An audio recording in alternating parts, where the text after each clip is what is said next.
Hi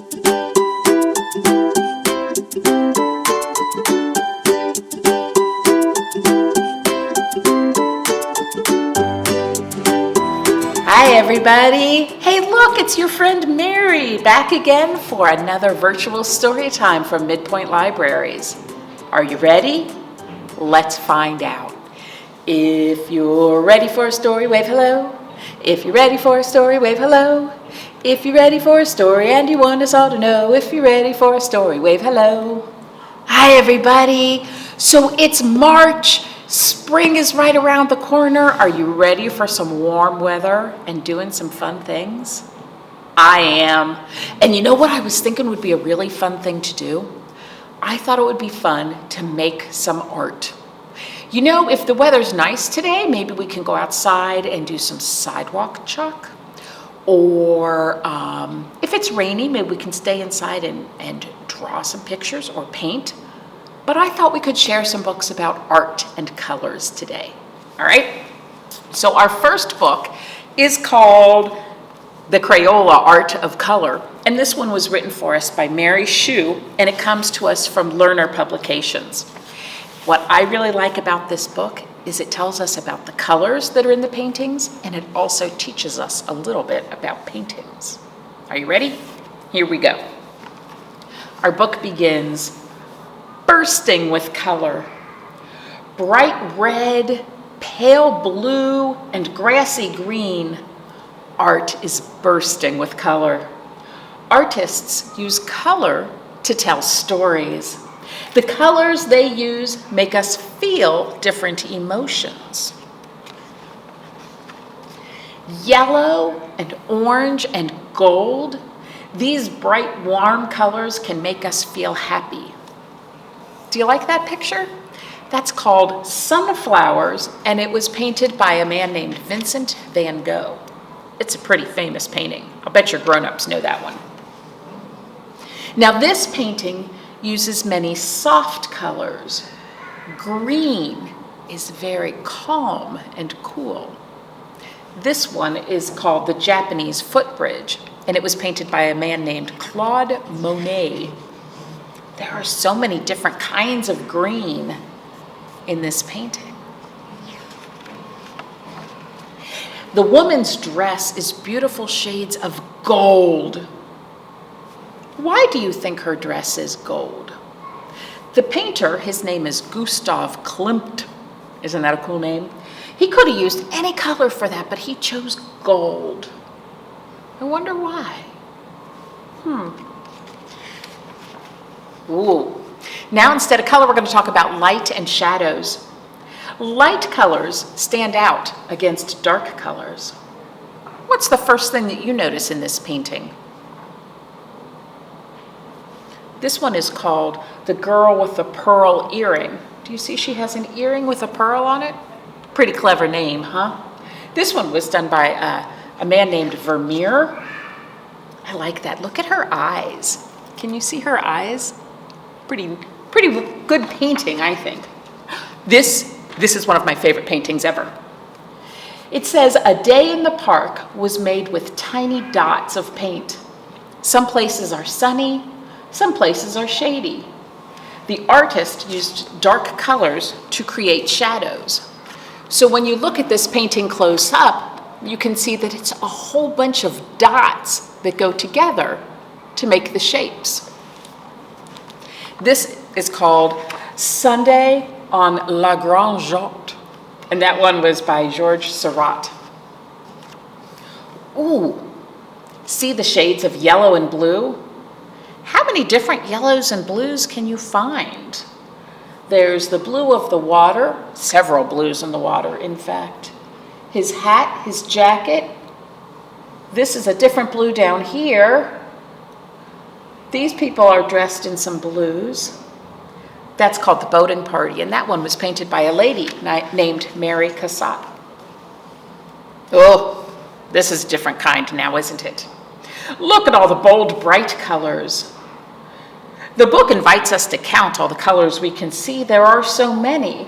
I see blue and yellow and green and pink. There's a different kind of yellow. There's some orange. There's a different green. Oh, there's a whole lot going on there, huh?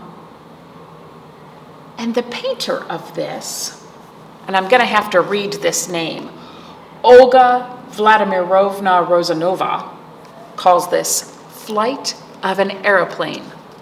Do you see an airplane in that painting? Sometimes artists make paintings using only a few colors. What's that one? Yellow. And down here? That's right, blue. And these two pieces here are black. And it has a white, or kind of an off-white background.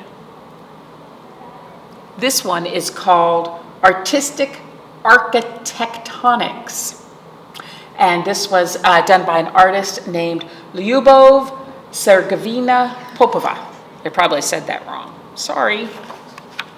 Oh, this is another great one. I like this one a lot.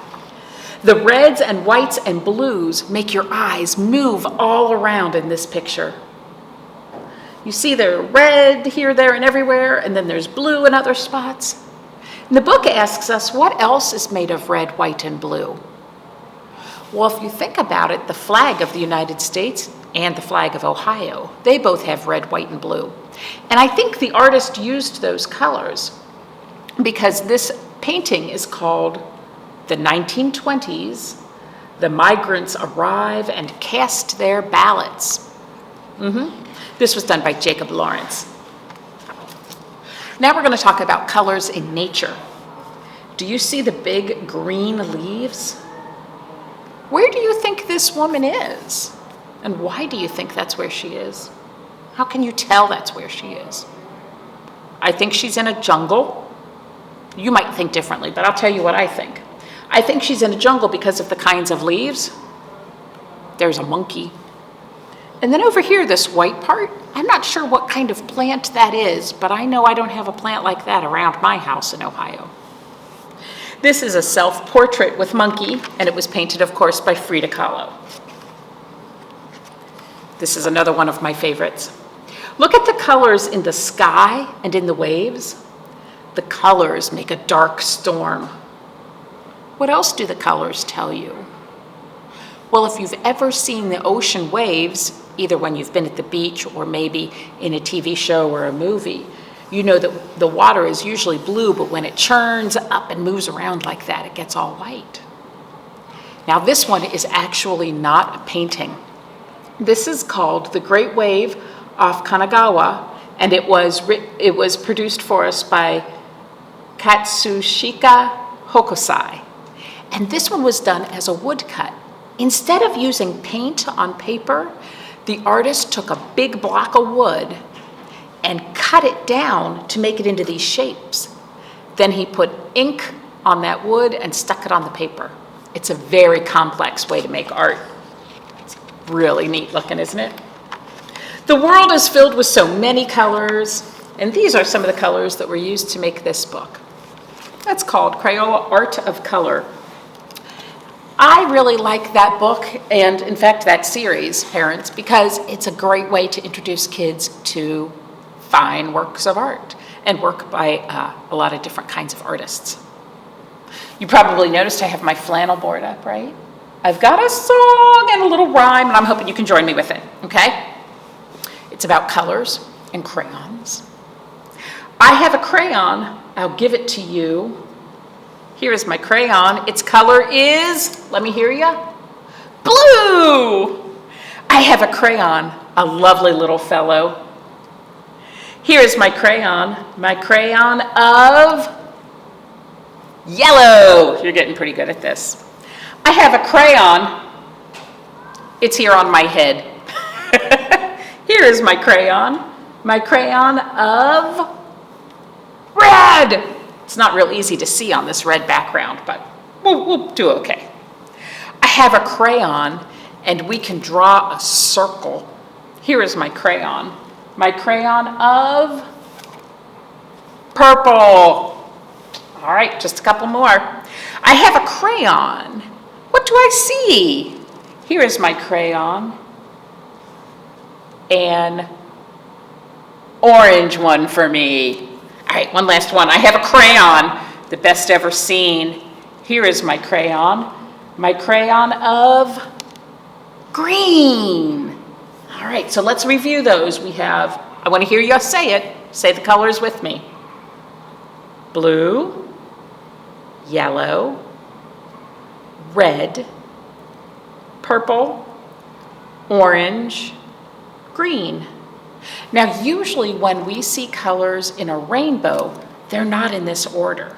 So I'm going to move them around to put them in the order of the rainbow.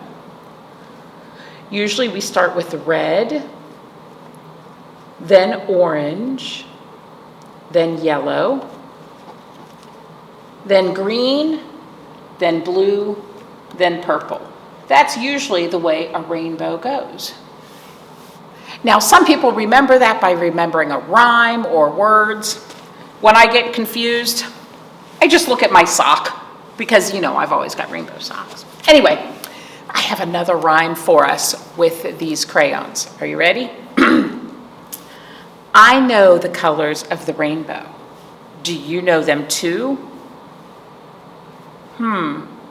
If one is missing, can you name that hue? Wait a minute, that's a new word. Hue. Do you know what that word means? We might say, who is that person over there? But now I'm saying hue. It sounds a little different. And that is another fancy word for color. So, I know the colors of the rainbow. I bet you know them too. If one is missing, can you name that hue? So, I'm going to take one away. No looking, no looking, no looking. Can you tell which one is missing? Let's go through. We have red, orange, yellow.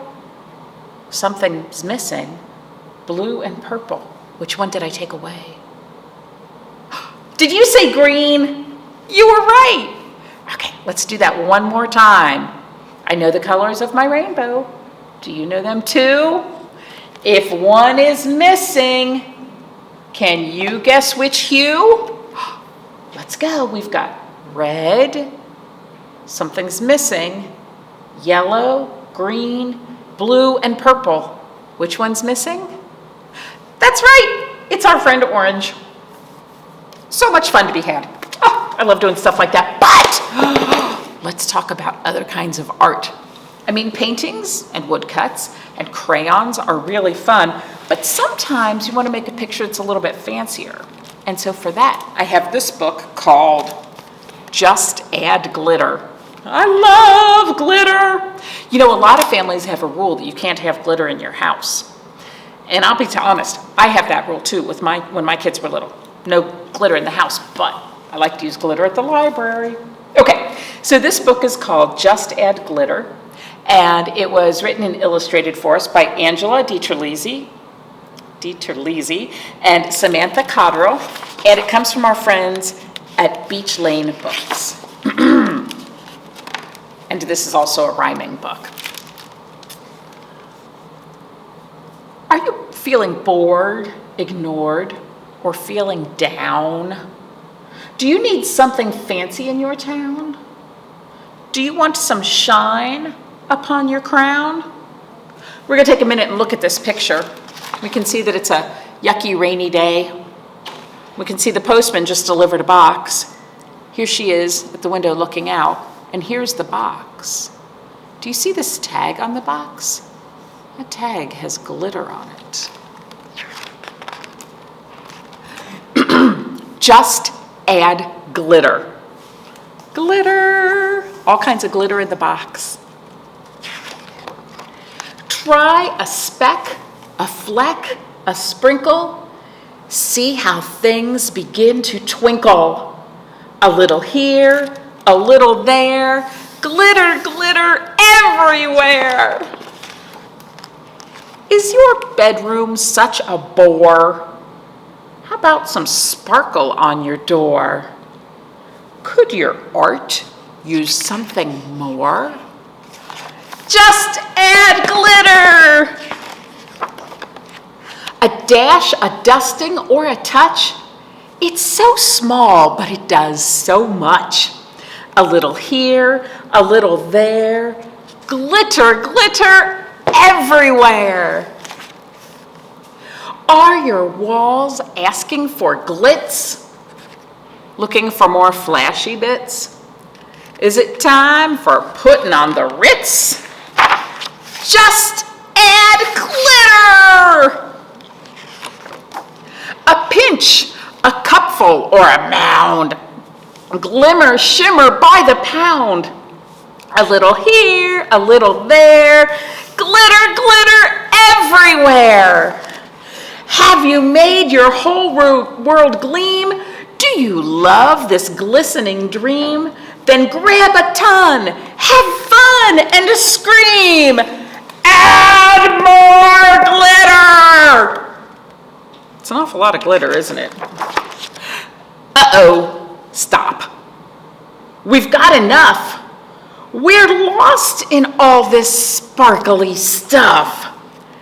I thought we needed all this bling, but it's too much of a good thing. The glitter made it hard to see. What sparkles most is you and me. Isn't that sweet? And it ends, it's kind of a shiny day, and this looks a lot like the beginning, where we see the postman walking away, and she's at the window. Oh, look, there's another package. What's all over that package? It's not glitter. What is it? That's right, googly eyes. I wonder what she's going to do next. That's called Just Add Glitter. So I want to thank you for joining me for Stories and Songs today. I have so much fun getting to visit with you. And you know what? One of the reasons that I chose to talk about art today is because, well, one, I really like making art. And two, we have a lot of art programs going on at the library this month. So if you haven't gotten it yet, be sure to get your program guide. This tells you about everything that's going on at the library for all ages, kids, teenagers, grown-ups, everybody in between. And I want to tell you that now, in the month of March, we have our preschool craft club meeting regularly in Middletown and Westchester and our Liberty branch. We also have drop-in crafts at Middletown and Westchester, and we have other kinds of arts and crafts programs at each of our locations. Now, I don't know how many of those are going to involve famous works of art, and I don't know how many of those are going to involve crayons. I know that at least one is going to have glitter. So be sure to look at your program guide, which is also available online under the Programs tab of our website. Find out what all's going on. Join us and make some art. All right. Well, thanks again, and let's sing our goodbye song. Do you remember how that goes? We're going to sing. See you later, alligator, after a while, crocodile. Give a hug, ladybug, blow a kiss, jellyfish. See you soon, big baboon, out the door, dinosaur. Take care, polar bear, wave goodbye, butterfly. Bye-bye, everybody.